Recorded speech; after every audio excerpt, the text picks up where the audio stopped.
Hello student, मैं P Kumar math classes Chhapra से आज आप लोग को most important chapter relation and function के बारे में बताने वाले हैं। रिलेशन एंड फंक्शन बहुत ही आसान चैप्टर है और महत्वपूर्ण भी टॉपिक है। ठीक है, तो चलिए रिलेशन एंड फंक्शन के बारे में देखते हैं कि रिलेशन एंड फंक्शन में क्या क्या पॉइंट होता है, क्या क्या क्वेश्चन पूछता है, किस तरह का कंसेप्ट आपको एग्जाम में आता है। इन सभी चीज़ों पर आज पूरा विस्तार रूप से चर्चा करने वाले हैं। आज के वीडियो देखने के बाद आपको रिलेशन एंड फंक्शन का कोई भी प्रॉब्लम ऐसा नहीं होगा जो आपसे न बने। 100% गारंटी के साथ कोई भी रिलेशन एंड फंक्शन का क्वेश्चन हो आपसे बनेगा ही बनेगा। तो चलिए इस पॉइंट को आप लोग ध्यान से देखिए, रिलेशन एंड फंक्शन में आखिर होता क्या है। तो देखिए सबसे पहले रिलेशन, तो रिलेशन संबंध, तो संबंध किसी भी फंक्शन का, किसी भी वैल्यू का multi value of function is called क्या हो जाता है, रिलेशन होता है। एक से ज्यादा मान, फलन का एक से ज्यादा मान जो होता है वो क्या कहलाता है, रिलेशन कहलाता है। देखिए सबसे पहले ये रिलेशन में, देखिए रिलेशन में बहुत सारा पॉइंट है, लेकिन जो आपको एग्जाम में पूछता है, एग्जाम ऑफ व्यू से जो आपको जो पॉइंट आपको इंपॉर्टेंट है, मैं सिर्फ उसी पॉइंट को बताएंगे जो आपके एग्जाम में हर साल पूछता है। ठीक है, तो देखिए कौन कौन सा पॉइंट आपसे पूछता है। पहला पूछता है कि रिफ्लेक्सिव रिलेशन क्या होता है। तो देखिए रिफ्लेक्सिव रिलेशन के कंडीशन में ए और ए का जो रिलेशन होता है वो रिफ्लेक्सिव रिलेशन कहलाता है। मतलब सेम का 1 का रिलेशन, 2 का रिलेशन, 3 का रिलेशन, इस तरह का जो भी रिलेशन होगा। तो देखिए इसमें एक चीज ध्यान रखना है, सिर्फ 1 ही रिफ्लेक्सिव नहीं होगा, स्वतुल्य संबंध नहीं होगा। सेट में जितना एलिमेंट्स दिया है, जैसे देखिए यहाँ सेट में 1 2 3 दिया है, तो आपको रिफ्लेक्सिव होने के लिए 1 1 भी होना चाहिए, 2 2 भी होना चाहिए, 3 3 भी होना चाहिए। सेट में जितना एलिमेंट्स है सब के सब सेम हो, तभी उसको रिफ्लेक्सिव बोलेंगे। अगर सिर्फ 1 1 दे दिया जाए तो ये रिफ्लेक्सिव नहीं होगा। तो रिफ्लेक्सिव कब होगा, सेट में अगर 2 एलिमेंट्स है तो दोनों सेम होना चाहिए, 3 एलिमेंट्स है तो तीनों सेम होना चाहिए, तो उसको बोलते हैं रिफ्लेक्सिव रिलेशन। ठीक है, सिमेट्रिक, तो सिमेट्रिक रिलेशन में कहता है ए का रिलेशन बी से हो और बी का रिलेशन ए से हो। मतलब 1 का रिलेशन 2 से तो 2 का रिलेशन 1 से होना चाहिए, 3 का रिलेशन 4 से तो 4 का रिलेशन 3 से होना चाहिए, 2 का रिलेशन 3 से तो 3 का रिलेशन 2 से होना चाहिए। मतलब एक दूसरे के अपोजिट भी होना चाहिए, तब जाके इसको सिमेट्रिक कहते हैं। लेकिन जो सेम नंबर होता है वो भी सिमेट्रिक होता है। जैसे 1 रिलेशन 1 दे दिए, पूछेंगे कि ये सिमेट्रिक है कि नहीं, तो सिमेट्रिक है, क्योंकि 1 रिलेशन 1 का फिर 1 1 का उल्टा करिएगा तो फिर 1 1 सेम ही है, तो सेम जो होता है वो सिमेट्रिक भी कहलाता है। तो सिमेट्रिक के लिए ये जरूरी नहीं है कि सेट में कोगो, सिर्फ एक ही कंडीशन सेम अगर फॉलो करेगा तो वह सिमेट्रिक कहला सकता है। समझ में आया। तो सिमेट्रिक होने के लिए क्या जरूरी है, तो सिमेट्रिक होने के लिए जो एलिमेंट्स रहेगा उसका ठीक उल्टा भी होना चाहिए, तब जाके हमारा फंक्शन क्या होता है, रिलेशन सिमेट्रिक होता है। तीसरा कहता है ट्रांजिटिव, तो ए का रिलेशन बी से हो और बी का रिलेशन सी से, तो ए और सी का जो रिलेशन होगा वह ट्रांजिटिव रिलेशन कहलाएगा। A relation B, B relation सी, तो ए और सी का जो रिलेशन होगा वह ट्रांजिटिव रिलेशन शो करेगा। जैसे यहाँ देखिए दिखाया गया है, ठीक है ना। यहाँ देखिए एक रिलेशन दिखाए हैं, देखिए 1 रिलेशन 3, 3 रिलेशन 2, तो ये देखिए 3 3 कॉमन है, दोनों में 3 3 कॉमन है। तो ये देखिए बी भी इसमें भी कॉमन है, तो रिलेशन किसका बनेगा, ए और सी का। तो ए और सी का जो रिलेशन कहलाएगा 1 और 2 का, ये ट्रांजिटिव रिलेशन कहलाएगा। बात समझ में आया। तो ए का रिलेशन बी से हो, बी का रिलेशन सी से, तो ए और सी का जो रिलेशन होगा ट्रांजिटिव कहलाएगा। और जिसमें तीनों रिलेशन शो करे, मतलब रिफ्लेक्सिव भी हो, सिमेट्रिक भी हो और ट्रांजिटिव भी हो, जिसमें तीनों रिलेशन शो करता है वह आपको इक्विवेलेंस रिलेशन कहलाता है। तो आप लोग को एग्जाम में यही 4 रिलेशन आपको एग्जाम में पूछता, रिलेशन दे देगा और आपको पहचानना रहेगा कि ये सिमेट्रिक है, इसकी ये सिमेट्रिक है, रिफ्लेक्सिव है, ट्रांजिटिव है या इक्विवेलेंस है। तो आप रिलेशन को ये सब देखिए, रिलेशन एग्जाम्पल में दिए हुए हैं, relation 1, relation 2, relation 3, relation 4, relation 5, relation 6, ये सब रिलेशन दिया हुआ है, जिसको इन सभी रिलेशन का आपको बताना है। इस तरह का रिलेशन क्वेश्चन में दे देता है और ये 4 गो ऑप्शन दे देता है। आपको सिलेक्ट करके बताना है कि कौन सा रिलेशन किसको फॉलो कर रहा है, ये आपको बता देना है। तो चलिए हम आप लोग को देखते हैं और देख के बताया जाएगा कि इसमें से कौन सा रिलेशन, कौन सा फंक्शन, कौन सा रिलेशन शो कर रहा है, ये आपको बताना है। चलिए इसमें देखिए 1 1 भी है, 2 2 भी है, 3 3 भी है। तो जरा बता दीजिए कौन सा रिलेशन शो करेगा। तो ये रिफ्लेक्सिव कर रहा है। सेट में देखिए एलिमेंट्स 1 2 3 है और तीनों का सेम सेम है, तो ये रिफ्लेक्सिव हो जाएगा। सिमेट्रिक के लिए बताए थे कि सिमेट्रिक के कंडीशन में अगर सेम सेम रहेगा तो वो भी सिमेट्रिक कहलाएगा। तो ये सिमेट्रिक के कंडीशन में देखिए तो 1 1 2 2 3 3 है, तो ये सिमेट्रिक भी कहलाएगा। समझ में आया आप लोग को। तो रिफ्लेक्सिव भी है, सिमेट्रिक भी है, ट्रांजिटिव।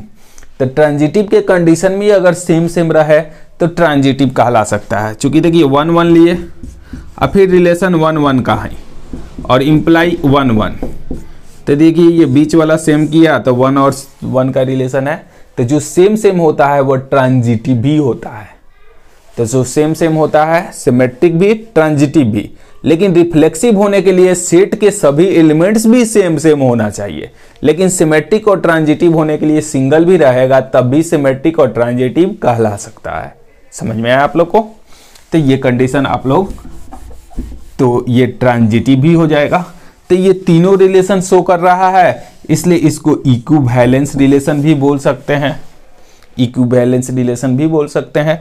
तो जिसमें सिमेट्रिक, रिफ्लेक्सिव भी, सिमेट्रिक भी, ट्रांजिटिव तीनों हो उसे इक्विवेलेंस रिलेशन कहते हैं। तो ये जो फर्स्ट वाला रिलेशन एक ऐसा रिलेशन है जो चारों शो कर रहा है, अर्थात ये क्या कहलाएगा, तीनों शो कर रहा है, अर्थात इक्विवेलेंस रिलेशन है। चलिए ये R2 पर, R2 के बारे में बताना है कि कौन सा रिलेशन, ये कौन कौन सा रिलेशन शो कर रहा है। तो पहले देखिए 1 1 भी है, 2 2 भी है, 3 3 भी है। तो ये तो रिफ्लेक्सिव हो जाएगा, तीनों कंडीशन सेम सेम है तो रिफ्लेक्सिव होगा। हाँ, उसके साथ साथ दूसरा है तो उसके कोई दिक्कत वाला बात नहीं। रिफ्लेक्सिव का कंडीशन है कि जो भी सेट का एलिमेंट्स है वो सेम सेम रहना चाहिए, तभी सिमेट्रिक, तभी रिफ्लेक्सिव होगा। ठीक है, सिमेट्रिक के लिए ये ठीक है। 1 2 तो देखिए 1 2 2 1 उल्टा है, 1 3 है, तो 1 3 का उल्टा भी तो होना चाहिए। तो 1 3 का उल्टा नहीं है, इसलिए ये सिमेट्रिक नहीं होगा, सिमेट्रिक का कंडीशन नहीं फॉलो करेगा।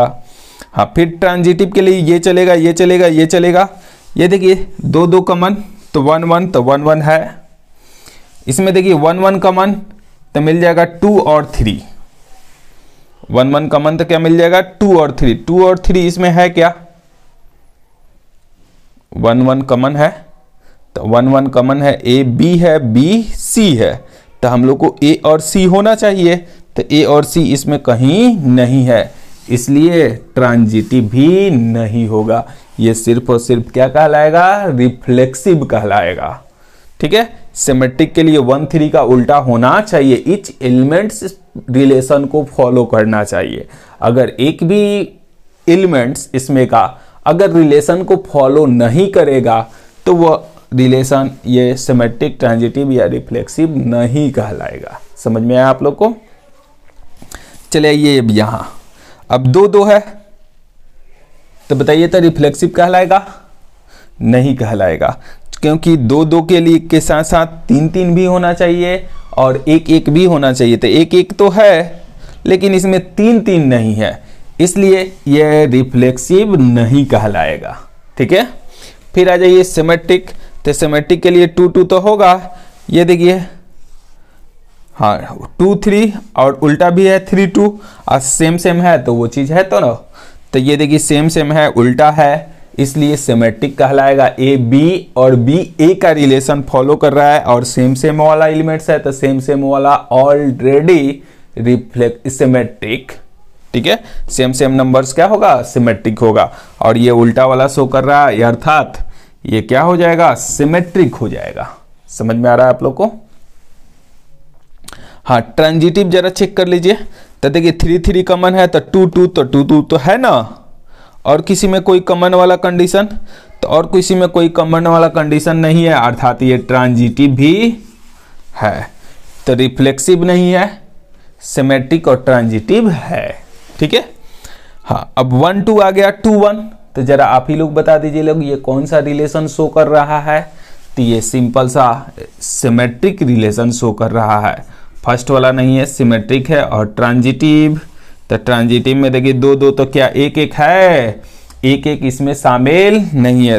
1 2 2 1 है तो सिमेट्रिक है। लेकिन ये देखिए 2 2 कॉमन, तो 1 1 इसमें होना चाहिए ना, ए बी बी सी। तो ये देखिए बी जब कॉमन हो गया तो ए और सी का रिलेशन इसमें शामिल नहीं है, इसलिए ये ट्रांजिटिव भी नहीं होगा। और जब ट्रांजिटिव नहीं होगा तो फिर इक्विवेलेंस का तो कोई सवाल ही नहीं है। इक्विवेलेंस होने के लिए तीनों रिलेशन शो करना जरूरी है। ठीक है, रिलेशन 5 में देखिए 1 2 है, 2 1 है, 1 3 है, 3 1 है। बोलिए क्या होगा, रिफ्लेक्सिव होगा? नहीं होगा। रिफ्लेक्सिव के लिए सेम चाहिए। ये क्या होगा, सिमेट्रिक होगा। ये क्या होगा, सिमेट्रिक होगा। जरा चेक कर लीजिए कि क्या ये ट्रांजिटिव है क्या। तो देखिए 2 2 इसमें कॉमन होगा ना, तो 1 1 1 1 इसमें शामिल है, तो नहीं है शामिल। तो ये बाकी दोनों रिफ्लेक्सिव और ट्रांजिटिव नहीं होगा, लेकिन सिमेट्रिक होगा। चले, ये 2 1 आ गया। तो देखिए 2 1 आ गया, तो 2 1 के बाद ये तो रिफ्लेक्सिव नहीं होगा, सिमेट्रिक भी नहीं होगा। हाँ, ट्रांजिटिव के कंडीशन में अगर कोई सिंगल एलिमेंट्स दे दिया जाए तो इसके बाद आने वाला क्या एलिमेंट्स है वो पता नहीं है। तो सिंगल कंडीशन में सिंगल अगर एलिमेंट्स है तो वो ट्रांजिटिव शो करता है। तो ये क्या हो जाएगा, ट्रांजिटिव। अगर सिंगल एलिमेंट्स रहेगा, चूंकि ए रिलेशन बी रिलेशन ना सी देखना है, तो इसमें तो बी रिलेशन सी है ही नहीं, सिर्फ सिंगल दे दिया है। तो सिंगल वाला कंडीशन में क्या होता है, ट्रांजिटिव। एक साल क्या हुआ था, पूछ दिया था कि सबसे छोटा रिलेशन क्या हो सकता है, रिफ्लेक्सिव, सिमेट्रिक, ट्रांजिटिव, इक्विवेलेंस। तो इसका सिंपल सा आंसर था ट्रांजिटिव जो होता है, जो सबसे छोटा रिलेशन हो सकता है, तो वो ट्रांजिटिव। बात समझ में आया? तो सबसे छोटा रिलेशन कौन होता है, ट्रांजिटिव होता है। हाँ, 7 में देखिए, ये तो फर्स्ट वाला तो नहीं होगा, रिफ्लेक्सिव तो नहीं होगा। सिमेट्रिक में देखिए 1 3 है, तो 3 1 है, नहीं है। हाँ, ट्रांजिटिव के लिए देखिए 1 3 और 3 2 है, तो देखिए 3 3 कॉमन, तो 1 और 2 रिलेशन में है, तो ये ट्रांजिटिव हो जाएगा। बात समझ में आया? चूंकि ए रिलेशन बी रिलेशन सी है, तो बी कॉमन हो जाता है, तो ए और सी का जो रिलेशन है वो ट्रांजिटिव रिलेशन है। तो ये है आपको रिलेशन के बारे में कंसेप्ट, जो खास कंसेप्ट जो आपके एग्जाम में पूछता है, उस कंसेप्ट को आपको बताए हैं। तो ये रिलेशन का कंसेप्ट सब लोगों को क्लियर हुआ। तो यही कंसेप्ट पर आपको एग्जाम में क्वेश्चन पूछता है, तो आप लोग अच्छा से देख लीजिए। एक बार में नहीं समझ में आता तो दोबारा देख लीजिए, पूरा कंसेप्ट हम आपको सही सही बता दिए हैं। इसी कंसेप्ट पर आपको एग्जाम में क्वेश्चन पूछेगा तो इसी पर पूछेगा, तो इसको क्लियर कर लीजिए। तो इसके बाद आप लोग को फंक्शन का जो कंसेप्ट है उसको भी समझा देते हैं। चलिए इस चीज को नोट कर लीजिए लोग।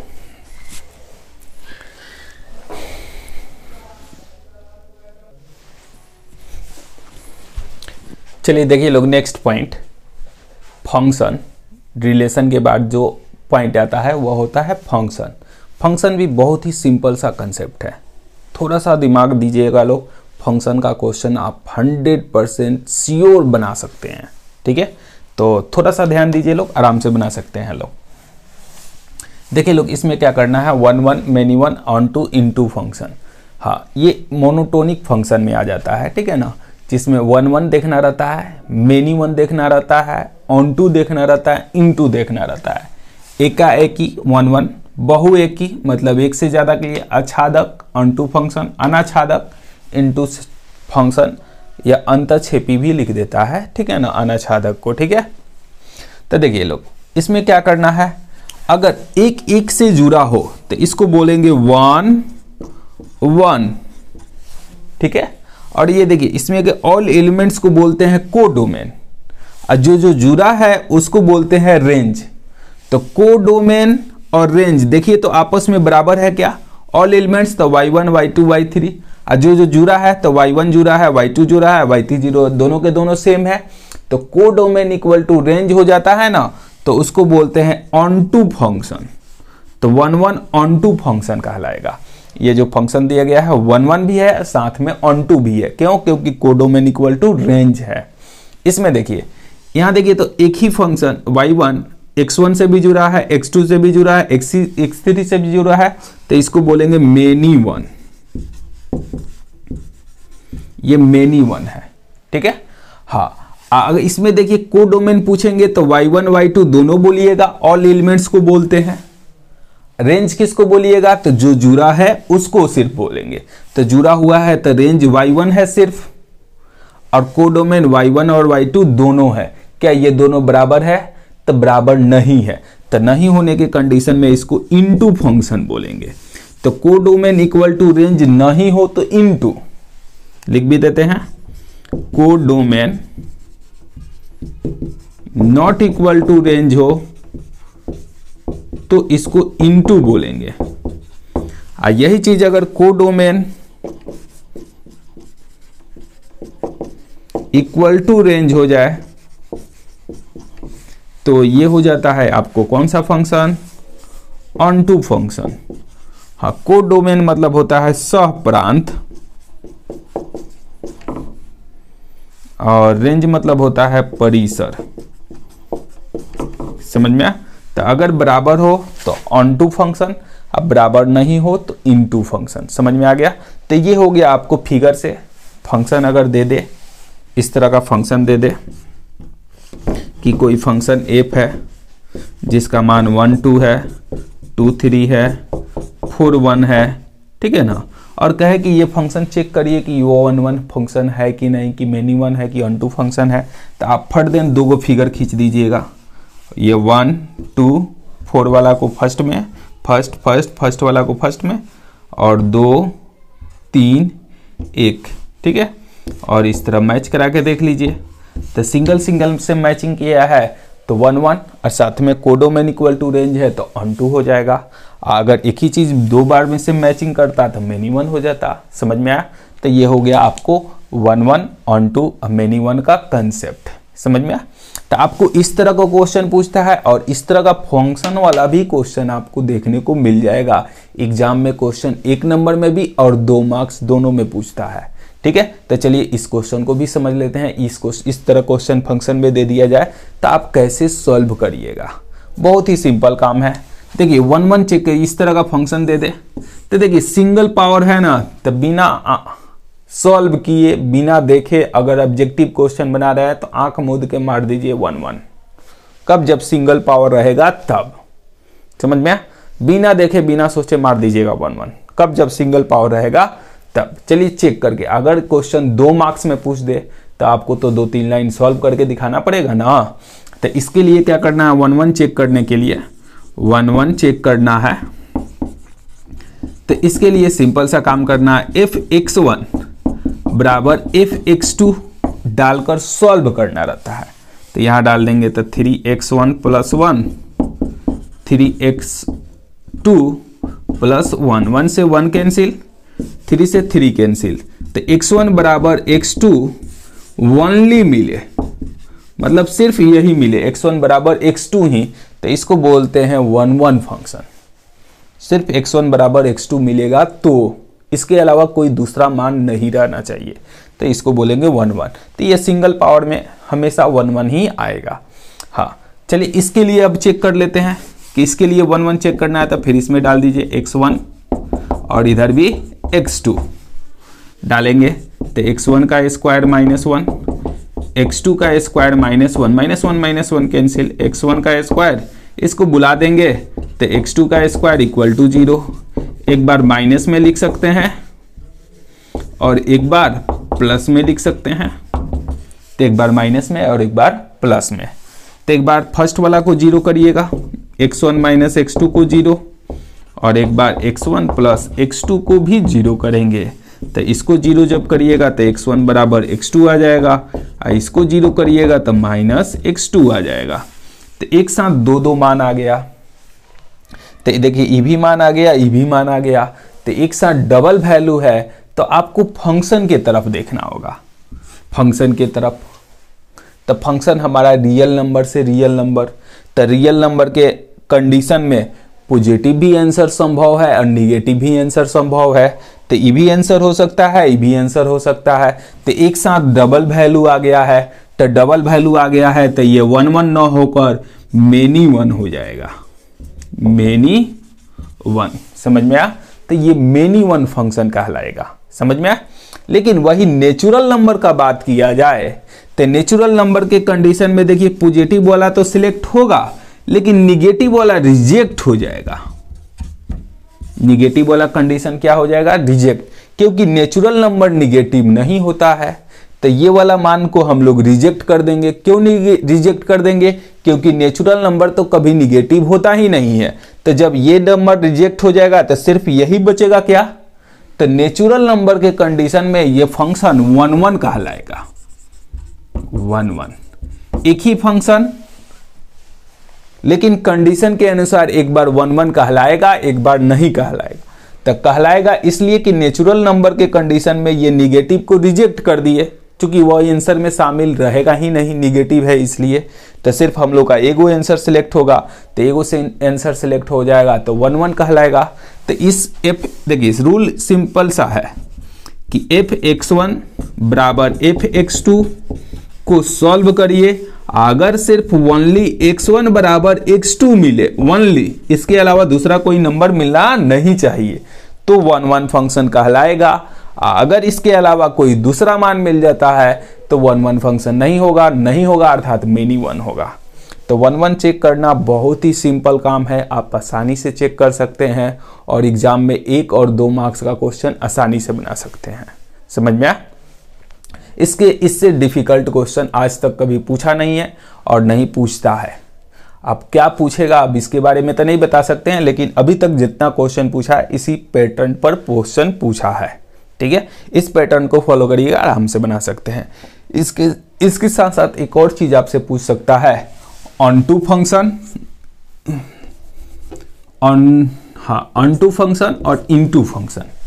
इसके साथ साथ आपको 2 चीज और पूछ सकता है, ऑन टू और इन टू फंक्शन। ठीक है, तो ऑन टू फंक्शन के कंडीशन में क्या होता है ना, codomain equal to range follow करना रहता है। तो देखिए ये जो हमारा होता है को डोमेन होता है, ठीक है ना। तो ये को डोमेन का मान जब इसमें डालिएगा, 1 2 3 4 5 हो कुछ भी डालिएगा, तो रियल नंबर का वैल्यू जब डालिएगा तो हमेशा रियल नंबर ही मिलेगा। रियल नंबर डालिएगा तो रियल नंबर के अलावा कोई नंबर मिल सकता है क्या? नहीं मिल सकता है। तो रियल नंबर डालने पर हमेशा रियल नंबर मिलेगा, इसलिए को डोमेन इक्वल टू रेंज हो जाएगा, अर्थात इस कंडीशन में हमारा ऑन टू फंक्शन हो जाएगा, ऑन टू फंक्शन हो जाएगा। ये वाला हमारा फंक्शन क्या हो जाएगा? Onto. कैसे? क्योंकि ये को डोमेन है, तो को डोमेन का मान जब इसमें रखेंगे, रियल नंबर रखेंगे, तो हर रियल वैल्यू के लिए हर रियल वैल्यू मिल सकता है। कोई ऐसा वैल्यू नहीं है जो रियल वैल्यू छोड़कर दूसरा कुछ मिल सके, इसलिए ऑलवेज हर वैल्यू के लिए हर वैल्यू मिल रहा है, अर्थात को डोमेन इक्वल टू रेंज है। हाँ, नेचुरल नंबर जब डालिएगा तो नेचुरल नंबर यहाँ डालिएगा तो नेचुरल नंबर भी हमेशा मिलेगा, 1 मिलेगा, 2 मिलेगा, 4 मिलेगा, 10 मिलेगा, हमेशा पॉजिटिव ही ना कोई नेचुरल न मिलेगा। 1 रखेंगे तो 4 हो जाएगा, 2 रखेंगे तो 7 हो जाएगा, 3 रखेंगे तो 3 3 का 9 और 1 10 हो जाएगा। तो ये सब के सब नेचुरल नंबर है, तो नेचुरल नंबर डालने पर भी नेचुरल नंबर मिल रहा है। तो इस तरह के कंडीशन में भी क्या आ जाएगा? 1 ऑन टू हो जाएगा। इस कंडीशन में भी ये फंक्शन क्या कहलाएगा? ऑन टू ही कहलाएगा। लेकिन वही देखिए यहां भी देखिए, इस फंक्शन के लिए यहां जब आप डालिएगा रियल वैल्यू, तो रियल वैल्यू के लिए रियल वैल्यू देगा, तो रियल वैल्यू के लिए रियल वैल्यू देगा, तो अर्थात ऑन टू फंक्शन कहलाएगा। अब कैसे देगा? तो रियल वैल्यू में आप कोई भी नंबर 1 2 3 4 10 20 कुछ भी डालिए, तो जो रिजल्ट मिलेगा वो रियल ही मिलेगा। इसमें डालने पर तो रियल मिलेगा, तो codomain equal to range follow कर रहा है, अर्थात ये क्या है, ये फंक्शन जो दिया गया है वो ऑनटू फंक्शन है। लेकिन वही नेचुरल नंबर डालिएगा तो नेचुरल नंबर में एक होता है, एक डाल देंगे तो एक का स्क्वायर एक, एक में से एक घटेगा तो क्या आ जाएगा, जीरो। क्या जीरो नेचुरल नंबर है? दो डालेंगे, तीन डालेंगे तो मिल सकता है, लेकिन अगर एक भी मान रिजेक्ट हो गया, एक भी मान उसमें सेलेक्ट नहीं हुआ, तो ये फंक्शन हमारा क्या कहलाएगा, ऑनटू नहीं कहलाएगा। अर्थात ऑनटू नहीं कहलाएगा, अर्थात क्या कहलाएगा, ये इनटू कहलाएगा। तो ऑनटू नहीं कहलाएगा, तो ऑनटू कब कहलाएगा, जब कोडोमेन इक्वल टू रेंज हो। समझ में आया? हाँ, एक और चीज इसका नाम जाइए, ये 1 ऑनटू फंक्शन है ना, तो कभी कभी इसको बाइजेक्टिव भी बोल देता है, बाइजेक्टिव। ठीक है ना, तो नाम याद रखिए, 1 ऑनटू दोनों एक साथ हो ऑब्जेक्टिव क्वेश्चन में, 1 ऑनटू एक साथ रहता है ना, तो उसको बाइजेक्टिव बोल सकते हैं। और केवल 1 है ना, तो इसको इंजेक्टिव भी बोल सकते हैं। केवल 1 है तो 1 केवल हो तो इसको इंजेक्टिव भी बोल सकते हैं। समझ में आया? तो इसको इंजेक्टिव बोल सकते हैं, इसको बाइजेक्टिव बोल सकते हैं। ये सब कंडीशन आप क्या कर सकते हैं, याद रख सकते हैं। तो जो बोर्ड पर बताए आपको एग्जाम में, इससे बाहर कभी 12th के एग्जाम में इस कंसेप्ट से बाहर नहीं पूछा है, और इसी कंसेप्ट पर जनरली पूछता है। इतना अगर आप लोग कंसेप्ट क्लियर रखते हैं तो आपको monotonic function 1 many one onto into function में कोई दिक्कत नहीं होगा, और आराम से 1 नंबर 2 नंबर का क्वेश्चन तो बना ही लीजिएगा। ठीक है, तो चलिए इस कंसेप्ट को भी आप लोग क्लियर कर लीजिए। तो बाकी 2 कंसेप्ट है उसको भी समझा देते हैं।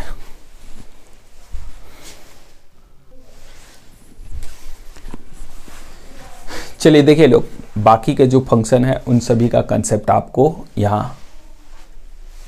कंपोजिट फंक्शन, कंपोजिट फंक्शन आखिर तो देखिए कंपोजिट फंक्शन में क्या होता है, फंक्शन ऑफ फंक्शन होता है, फंक्शन के अंदर फंक्शन मिलता है। ठीक है ना, तो कंपोजिट फंक्शन में देखिए हम 2 एग्जाम्पल लिया हुए हैं, fx और gx, और आपसे क्वेश्चन आप लोग को f(g) मिल सकता है, फॉग g(f) मिल सकता है, गॉफ g(g) मिल सकता है, f(f) मिल सकता है, f(f). तो ये 4 टाइप का आपको क्वेश्चन मिल सकता है कंपोजिट फंक्शन के कंडीशन में।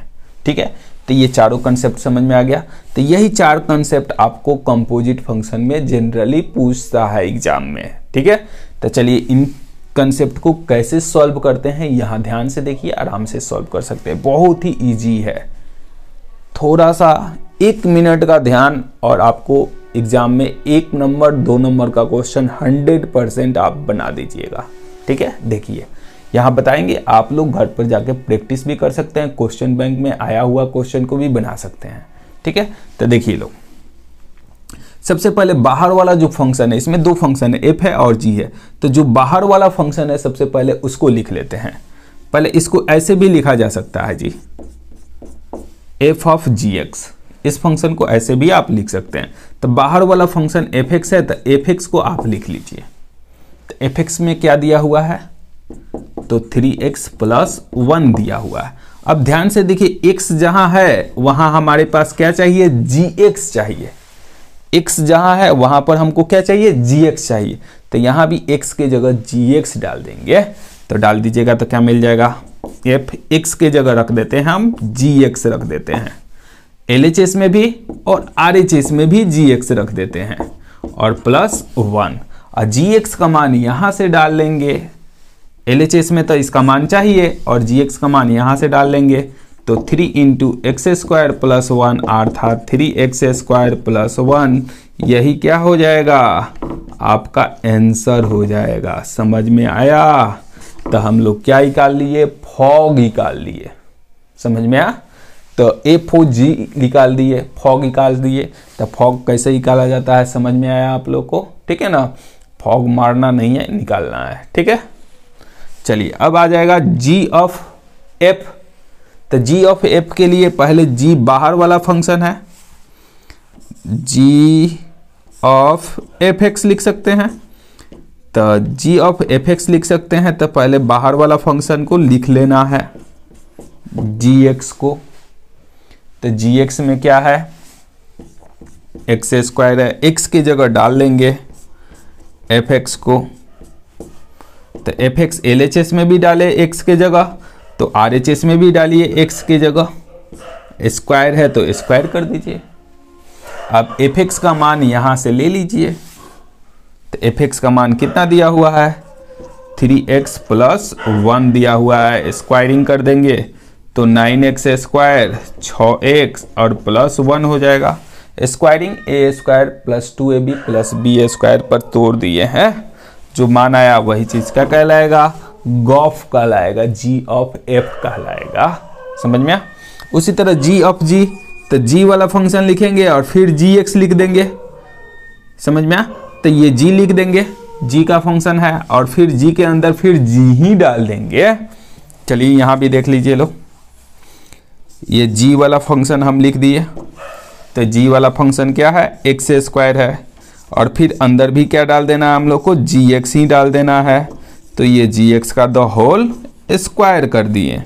तो जी एक्स का मान कहाँ से ले लेंगे, फिर यहाँ से ले लेंगे। तो एक्स स्क्वायर का द होल स्क्वायर कर देंगे तो एक्स के पावर 4 आ जाएगा। तो जी ऑफ जी मिल गया। तो ये होता है कंपोजिट फंक्शन, संयोजन फलन। तो संयोजन फलन कैसे फाइंड करते हैं समझ में आ गया आप लोग को। तो ये कंपोजिट फंक्शन में यही 4 पॉइंट आपको एग्जाम में पूछता है। ठीक है, आप एग्जाम के लिए ऐसा तैयारी करिए कि 100 में 100%, एक क्वेश्चन भी ऐसा ना हो जो आपसे न बने। एकदम 100% बनाएंगे तो बनाएंगे, कोई कंसेप्ट ऐसा ना हो जो आप छोड़े। ठीक है, तो 100% कंसेप्ट क्लियर रखिएगा, तो क्वेश्चन एग्जाम में 100 में 100 बना के आइएगा। ठीक है, पहले ही छोड़ दीजिएगा 2-3 गो एक्सरसाइज, तो आप 2-3 गो एक्सरसाइज पहले ही आपको एग्जाम में छांटना पड़ेगा। जब पूरा एक्सरसाइज को तैयारी के साथ जब एग्जाम में पहुंचिएगा तो 100% बनाइएगा। ठीक है, चलिए ये अब इन्वर्स फंक्शन, ये सब देखिए बहुत ही आसान है। थोड़ा सा देखिए, 5 मिनट के खेल में आप ये एग्जाम का क्वेश्चन 100% बनाइएगा। हम दावा कर रहे हैं कि आप 5 मिनट देख लीजिए और आप एग्जाम में क्वेश्चन श्योर बनाइएगा।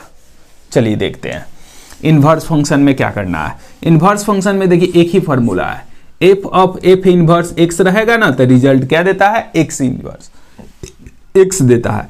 ये फंक्शन 1/2 होना चाहिए। इन्वर्स फंक्शन में हमेशा कंडीशन दिया रहेगा।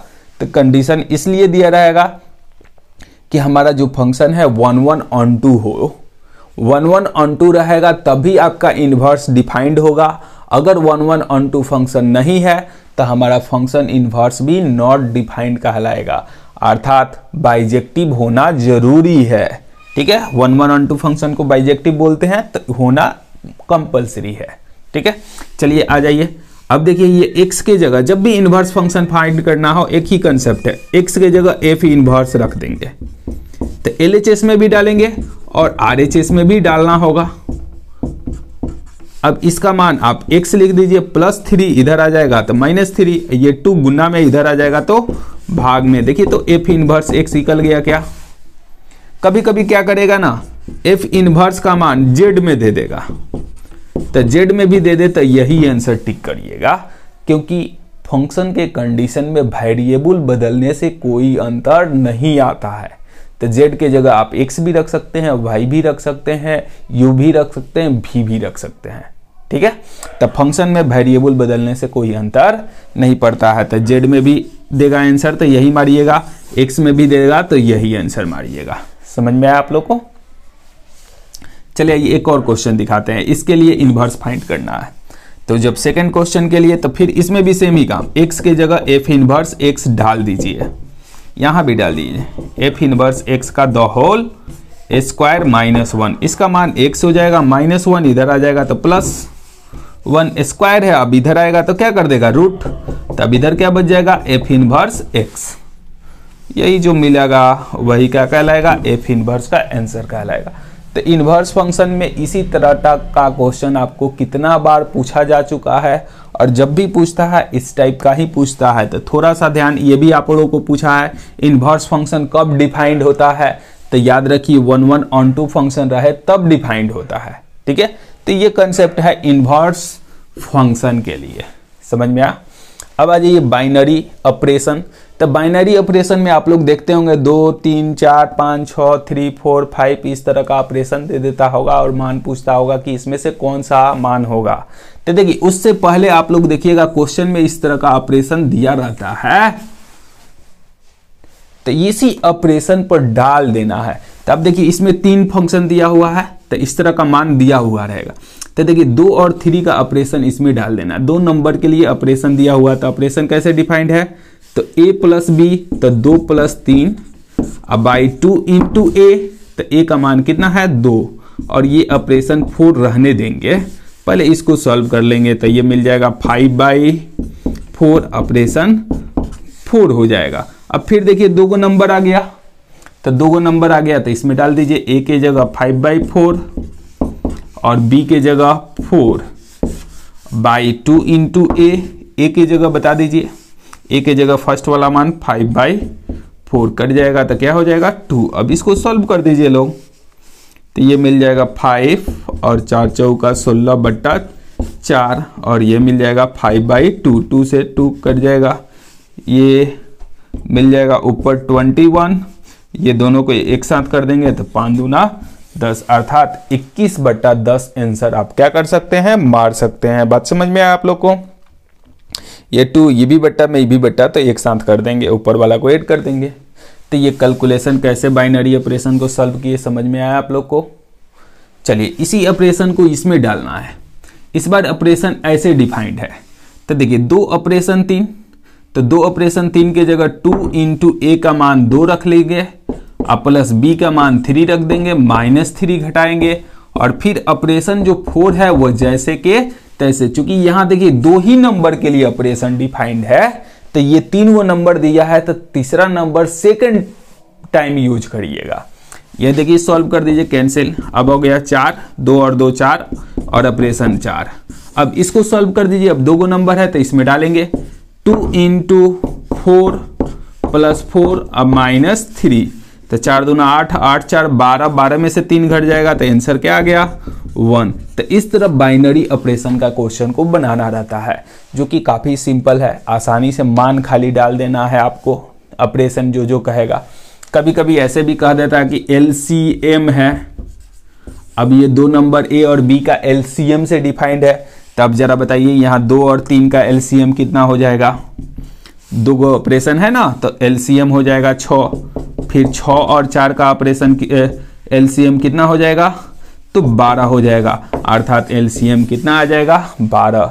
ऐसा कह सकता है कि HCF से डिफाइंड है, ये तो LCM लिखा दिए।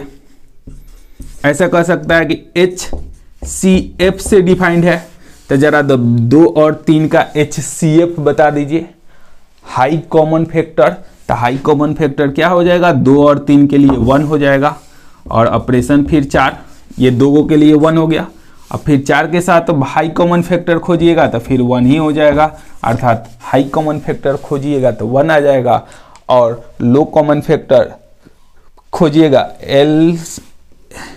LCM, ठीक है, तो उसके जगह कितना आ जाएगा 12 आ जाएगा। तो लघुत्तम समापवर्तक और महत्तम समापवर्तक आप लोग पढ़े होंगे, वही कंसेप्ट है, समझ में आया। तो इस तरह का ऑपरेशन आपको क्वेश्चन में, जब भी बाइनरी ऑपरेशन का क्वेश्चन रहेगा, ये ऑपरेशन आप लोग को दिया रहेगा, तो उस पर सिर्फ डाल दीजिएगा तो काम हो जाएगा। आज के वीडियो जो भी लोग देखे हैं, फंक्शन का 100% एग्जाम में आने वाला कंसेप्ट बना सकते हैं। देखिए फंक्शन का 100% बुक का क्वेश्चन तो नहीं बना सकते हैं, लेकिन जो हम आपको कंसेप्ट समझाए हैं, इस कंसेप्ट पर आप एग्जाम का सारा क्वेश्चन, हमारे फुल गारंटी दे रहे हैं आपको कि एग्जाम का सारा क्वेश्चन बना सकते हैं। ठीक है, तो इतना कंसेप्ट आप लोग जरूर क्लियर रखिए कि एग्जाम में पूछने पर इस कंसेप्ट से क्वेश्चन आपसे न छूटे। ठीक है, तब ये हम लोग का थ्योरी का कंसेप्ट पूरी तरह कंप्लीट हुआ। अब आप लोग को 2 मार्क्स और 5 मार्क्स का क्वेश्चन का प्रैक्टिस कराएंगे। तो अब मिलते हैं फिर नेक्स्ट वीडियो में, जहां पर सिर्फ और सिर्फ क्वेश्चन ही क्वेश्चन रहेगा। वीडियो अच्छा लग रहा है, बेहतर लग रहा है तो जरूर शेयर करिए लोग, ठीक है ना। और डेली बाय डेली देखिए लोग, जितना आप लोग को देखिएगा लोग, प्रैक्टिस करिएगा लोग। आपको दिन भर में 30 मिनट तो टाइम निकालना है, 30 से 40 मिनट का मैक्सिमम वीडियो रहता है।